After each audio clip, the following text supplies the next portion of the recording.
বৃষ্টি আর খিচুড়ির কম্বিনেশনটা কিন্তু জাস্ট দারুণ।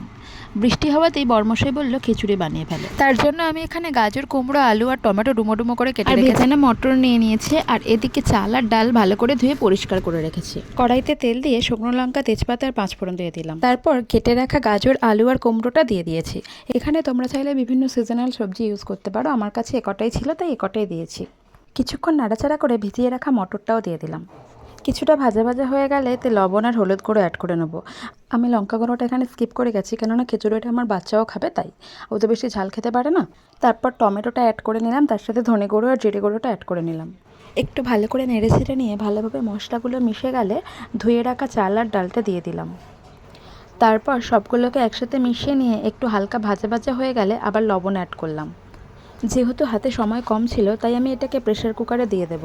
কুকারের মধ্যে পুরো অংশটাকে ঢেলে নিয়ে পরিমাণ মতো গরম জল অ্যাড করলাম। দেন ঢাকনা দিয়ে ওভেনে বসিয়ে দেবো আর সিটি পড়ার অপেক্ষা করব। ততক্ষণে এদিকে আরেকটা কাজ সেরে নেওয়া যায়। খিচুড়ির সাথে খাবার জন্য আমি ডালের বড়া ভেজে নেব। আগে থেকেই আমি ডালটাকে পেস্ট করে রেখেছিলাম। এবার পেস্ট করা ডালের মধ্যে একে একে সব মশলাগুলোকে অ্যাড করে নেব। এখানে লবণ, হলুদ গুঁড়ো, জিরে গুঁড়ো, ধনিয়া গুঁড়ো আর লঙ্কা গুঁড়ো অ্যাড করে নিয়েছি। এরপর একটা চামচের সাহায্যে ভালোভাবে মিশিয়ে নিয়ে কড়াইতে তেল দিয়ে ছোটো ছোটো করে বড়া সাইজ করে ভেজে নিতে হবে। হালকা হিটে উল্টে পাল্টে এভাবে লাল লাল করে ভেজে নেব। কমপ্লিট আমাদের বড়া ভাজা, এবার নামিয়ে নেব। আর এদিকে ঘি আর গরম মশলা দিয়ে খিচুড়িও নামিয়ে নেব।